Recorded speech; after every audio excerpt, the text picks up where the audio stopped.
eux. Je regarde encore et je vois un nuage blanc. Quelqu'un qui ressemble à un homme est assis sur le nuage.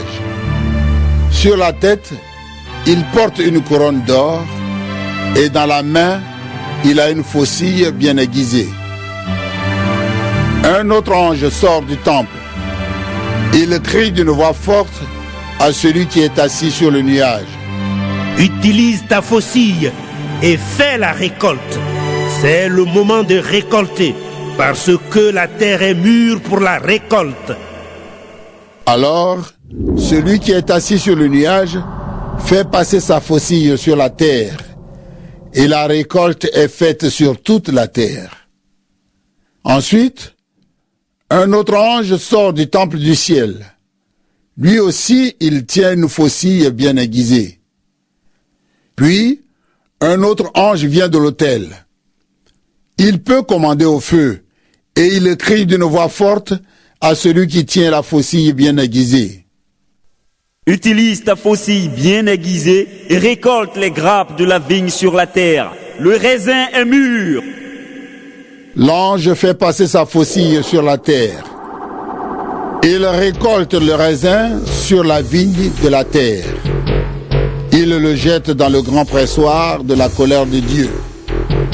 On écrase le raisin dans le pressoir en dehors de la ville et du sang coule du pressoir. Le sang se répand sur 300 kilomètres et il monte jusqu'à la mâchoire des chevaux. Apocalypse, chapitre 15. Je vois dans le ciel un autre signe. Il est grand et très étonnant. 7 anges tiennent 7 grands malheurs, et ces malheurs sont les derniers. En effet, la colère de Dieu va s'arrêter avec eux. Je vois comme une mer aussi transparente que du verre et pleine de flammes. Je vois ceux qui ont vaincu la bête, sa statue et le chiffre qui représente son nom. Ils sont debout sur cette mer transparente et ils tiennent les harpes de Dieu. Ils chantent le chant de Moïse, le serviteur de Dieu, et le chant de l'agneau. Seigneur Dieu Tout-Puissant, tes actions sont grandes et merveilleuses. Roi des peuples, tes projets sont justes et vrais. Qui peut refuser de te respecter avec confiance et de chanter ta gloire? Oui, toi seul tu es saint. Les habitants de tous les pays viendront et ils se mettront à genoux devant toi, parce que tous peuvent voir tes actions justes. Ensuite, je vois dans le ciel le temple qui abrite la tente de la rencontre. Il s'ouvre et les 7 anges qui tiennent les 7 grands malheurs sortent du temple. Ils portent des vêtements d'une toile fine, blanche et brillante. Des ceintures d'or entourent leur taille. Un des 4 êtres vivants donne aux 7 anges 7 coupes en or. Elles sont pleines de la colère du Dieu qui vit pour toujours. Une fumée remplit le temple à cause de la gloire de Dieu et de sa puissance. Personne ne peut entrer dans le temple jusqu'à la fin des 7 grands malheurs apportés par les 7 anges. Apocalypse, chapitre 16. J'entends une voix forte qui vient du temple. Elle dit aux 7 anges: Allez verser sur la terre les 7 coupes de la colère de Dieu. Le premier ange part et verse sa coupe sur la terre. Une plaie mauvaise et douloureuse frappe les gens qui portent la marque de la bête et qui adorent sa statue. Le deuxième ange verse sa coupe dans la mer. L'eau devient comme le sang d'un mort, et dans la mer, tous les êtres vivants meurent. Le troisième ange verse sa coupe dans les fleuves et dans les sources d'eau. Alors l'eau devient du sang. Et j'entends l'ange de l'eau. Il dit: Toi qui es et qui étais, toi le Saint, tu es juste en jugeant de cette façon. En effet, puisqu'ils ont versé le sang de ton peuple et des prophètes, tu leur as donné du sang à boire. Ils ont ce qu'ils méritent. Puis j'entends une voix qui vient de l'autel.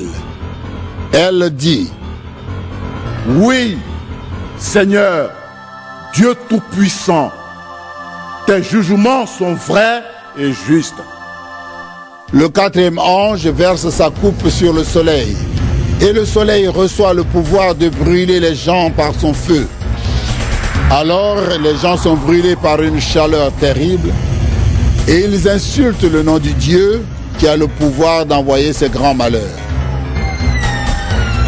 Mais ils ne changent pas leur vie, et ils refusent de reconnaître la grandeur de Dieu.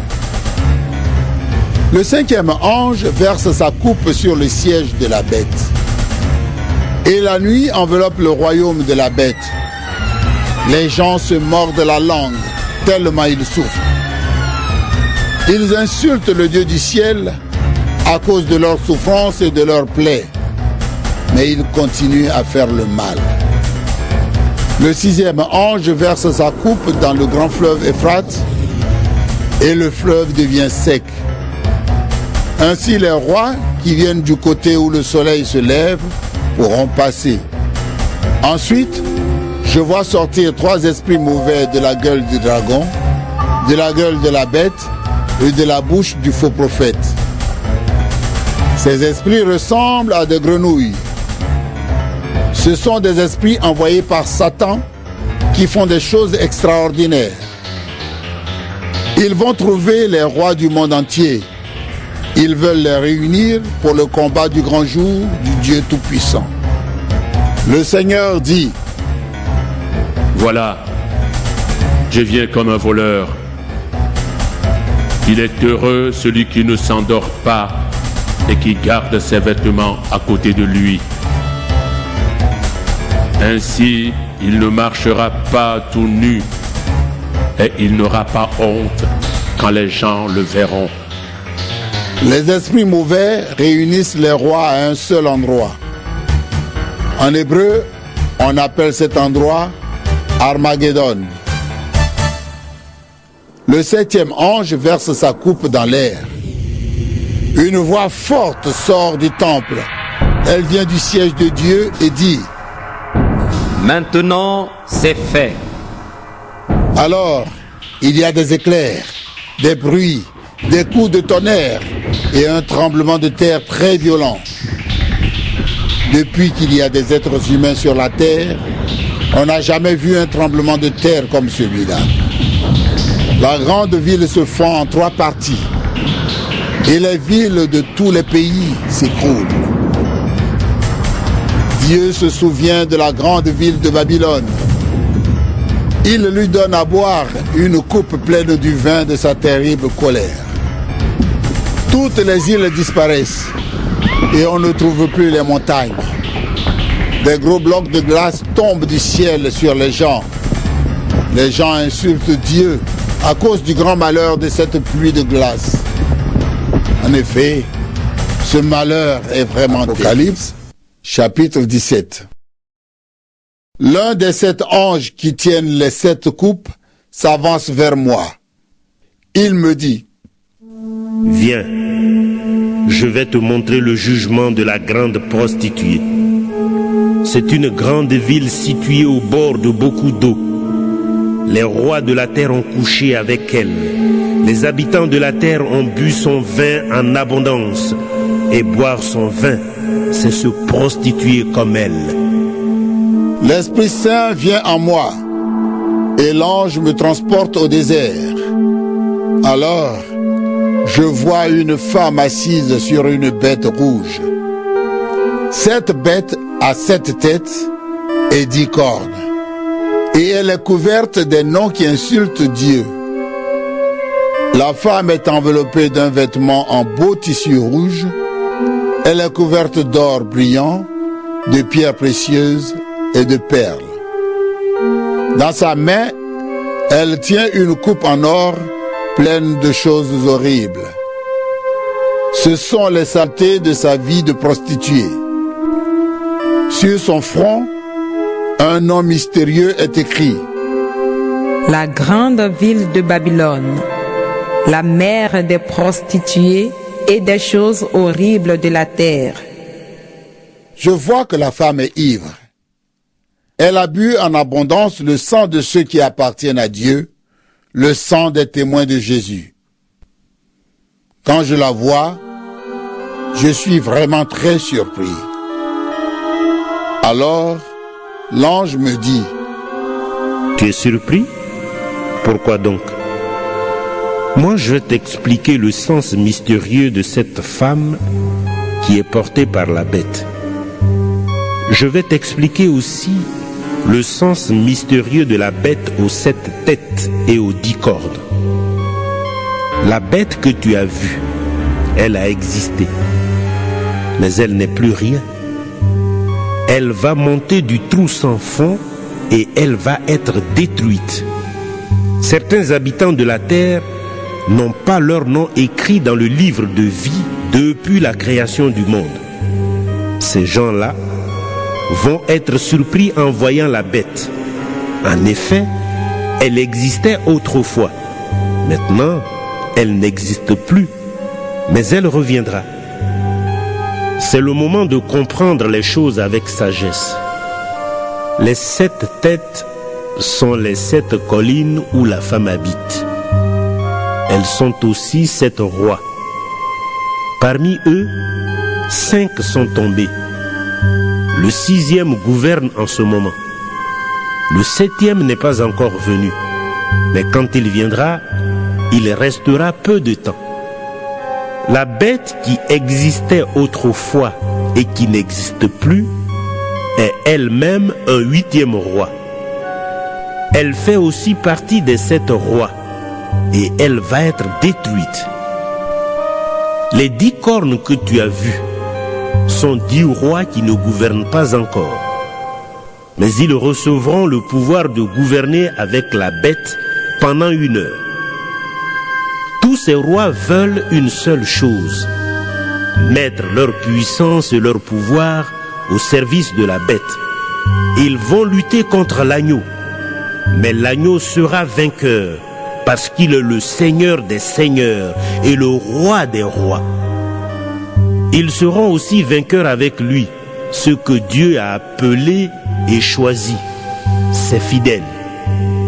Ensuite, l'ange dit, tu as vu le bord de l'eau où la prostituée habite, c'est-à-dire la grande ville. Ce sont des peuples, des foules, des pays et des gens de toutes langues. Les 10 cornes que tu as vues et la bête détesteront la prostituée. Elles lui enlèveront tout ce qu'elle a et elles la mettront toute nue. Elles mangeront son corps et elles jeteront ses restes dans le feu. Oui, Dieu a mis dans leur cœur le désir de réaliser son projet. Les 10 cornes, c'est-à-dire les rois, seront d'accord entre eux pour mettre leur pouvoir au service de la bête. Cela durera jusqu'au moment où les paroles de Dieu seront réalisées. Et la femme que tu as vue, c'est la grande ville qui dirige les rois de la terre. Apocalypse, chapitre 18. Ensuite, je vois encore un ange qui descend du ciel. Il a un grand pouvoir et sa gloire éclaire la terre. Il crie d'une voix forte. Elle est tombée, la grande Babylone. C'est là que les esprits mauvais habitent maintenant. Tous les esprits impurs, tous les oiseaux impurs et dégoûtants se réfugient dans cette ville. Oui, elle a donné en abondance son vin à boire à tous les peuples. Et boire son vin, c'est se prostituer comme elle. Les rois de la terre ont couché avec elle et les commerçants de la terre.